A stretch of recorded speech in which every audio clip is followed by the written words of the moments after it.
जब वो अखंड हिंदू राष्ट्र की कल्पना करते, एक तो हिंदू राष्ट्र, दूसरा अखंड हिंदू राष्ट्र, जिसमें कि आरएसएस प्रचारित करता है कि अफगानिस्तान से लेकर बर्मा तक का हिस्सा, इस देश में 13-14% मुसलमान हैं। जब वो 13 और 14% मुसलमानों को नहीं पचा पा रहे हैं, तो पाकिस्तान, अफगानिस्तान, बांग्लादेश, म्यांमार को मिला करके लगभग मुसलमानों की 40% से ज़्यादा आबादी हो जाएगी, 45% आबादी हो जाएगी।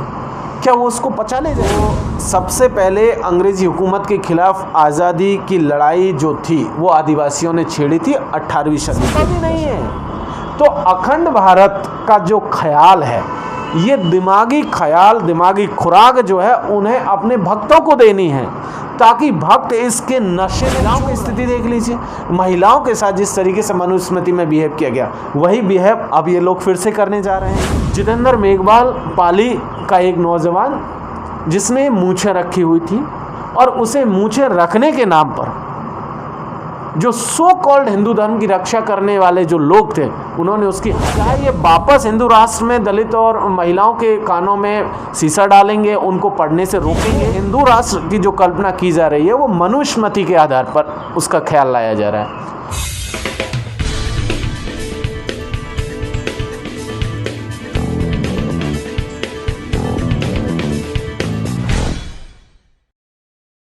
नमस्कार दोस्तों, मैं राजशेखर और आप देख रहे हैं सुपर जस्टिस न्यूज़। इस समय हमारे साथ मौजूद हैं आज के खास हमारे मेहमान जितेंद्र मीना जी, जो कि इतिहास के प्रोफेसर हैं दिल्ली विश्वविद्यालय में। आज इनसे हम खास बातचीत करेंगे कि सर, अगर देश को हिंदू राष्ट्र बना दिया जाता है तो उसमें दलित, आदिवासी, पिछड़ों और महिलाओं की क्या स्थिति रहेगी?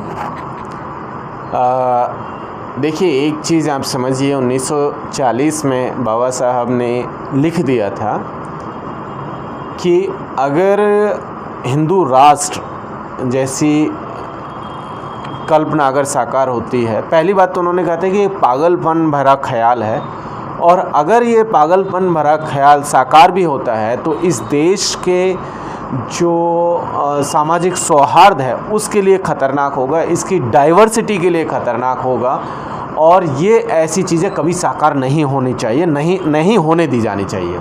और इसीलिए हम लोग देखते हैं कि जब संविधान बन रहा था और प्रस्तावना को लेकर के जब बहस चली, तो बहुत सारे लोगों ने ये कहा, ए बी कामत और इन सब ने कहा कि संविधान की प्रस्तावना की शुरुआत किसी ईश्वर के नाम पर की जानी चाहिए, किसी ने कहा कि गॉड के नाम पर होना चाहिए, किसी ने जो है अल्लाह के सजेशन दिए, सब ने अलग अलग तरीके के सजेशंस दिए गए थे। लेकिन उन सब के बावजूद भी ये तय किया गया था हमारे पुरखों की तरफ से कि नहीं, हम हमारे संविधान की शुरुआत जो है किसी ईश्वर के नाम पर, किसी गॉड के नाम पर शुरू नहीं करेंगे, हम इसे हम भारत के लोग के नाम से शुरू करेंगे।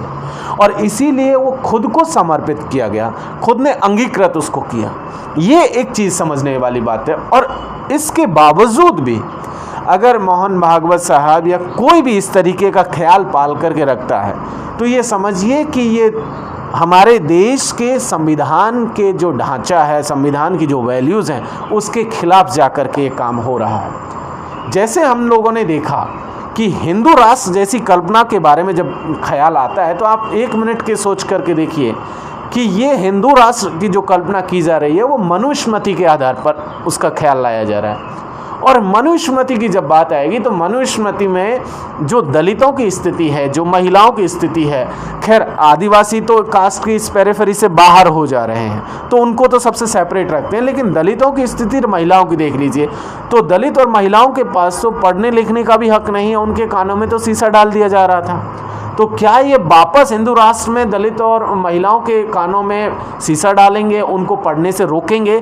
जिस तरीके से हमने पिछले कुछ एविडेंस देखे, जैसे जैसे ये सिगुफा छेड़ा गया, जैसे जैसे इस बात को लेकर के जनरलाइज किया जाने लगा, हमने देखा कि ऐसे बहुत सारे इंसिडेंट हमारे सामने आए। जैसे हिंदू राष्ट्र की परिकल्पना का एक छोटा सा एग्जाम्पल देख सकते हैं। जितेंद्र मेघवाल पाली का एक नौजवान जिसने मूछें रखी हुई थी, और उसे मूछें रखने के नाम पर जो सो कॉल्ड हिंदू धर्म की रक्षा करने वाले जो लोग थे, उन्होंने उसकी हत्या कर दी।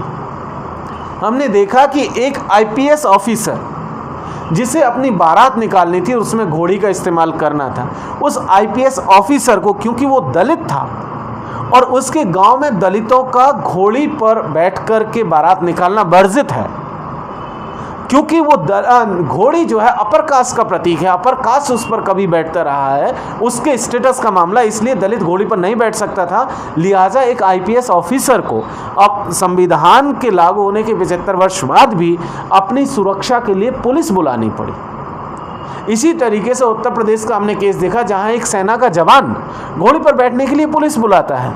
हमने पिछले दिनों एक और केस देखा जहां ये कहा गया, एक प्रधान के जरिए, राजवीर प्रधान उनका नाम था, उन्होंने कहा कि अगर उनके कुएं पर या कुएं जो खेत की दौड़ है, जो मेड जिसको हम लोग बोलते हैं, उसके आसपास या उनकी कोई समाधि है उसके आसपास भी कोई चमार, उन्होंने कोटन को शब्द मुनादी पिटवाई गई, उसमें कहा कि कोई चमार अगर उसके आसपास भी दिख जाएगा तो उसे 5,000 रुपये का जुर्माना और 50 जूते मारे जाएंगे। क्या हिंदू राष्ट्र बनता है तो ये सब नहीं होगा।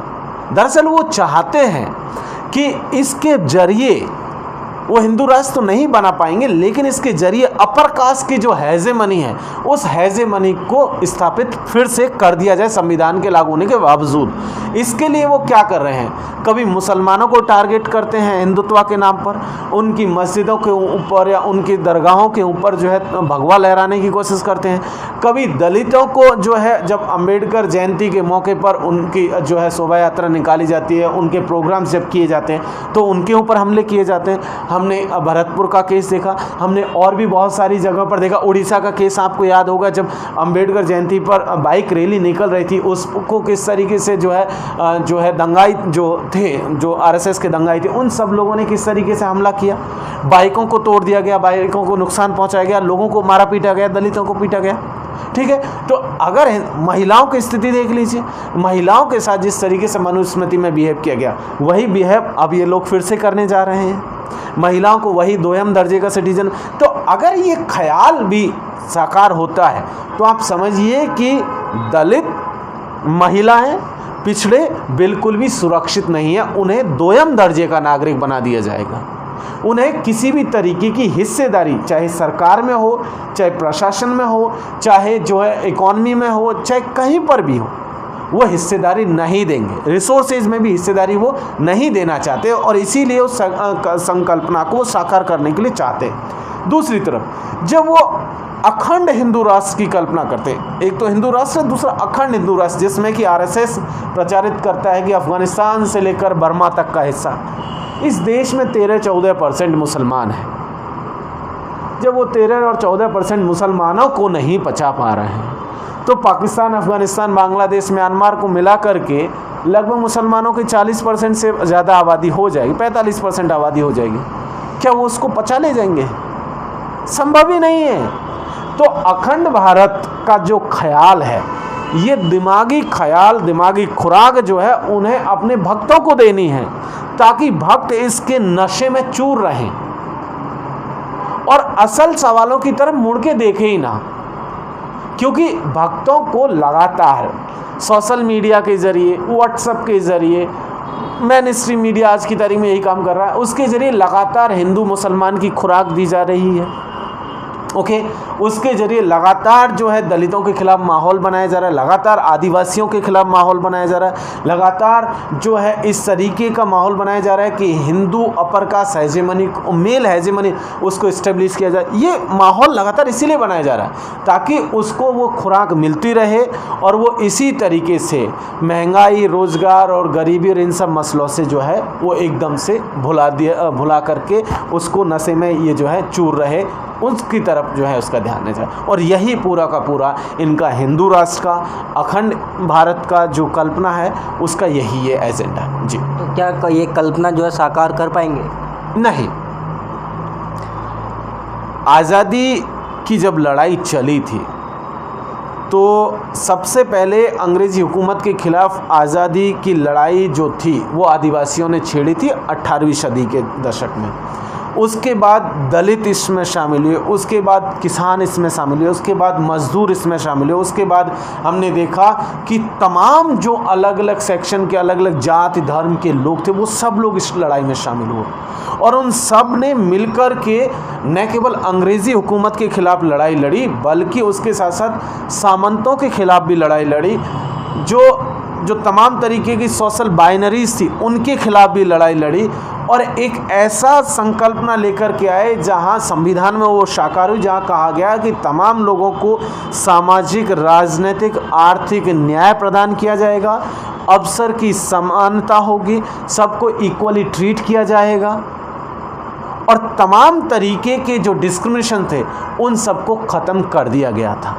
और तब उन्होंने कहा कि हम इस दस्तावेज के आधार पर हम एक राष्ट्र बनाएंगे, एक मुकम्मल राष्ट्र बनाएंगे जहां सब लोग मिलजुल करके रह सकें, सब लोग अपनी क्षमता के हिसाब से इस देश को बनाने में अपना योगदान दे सकें।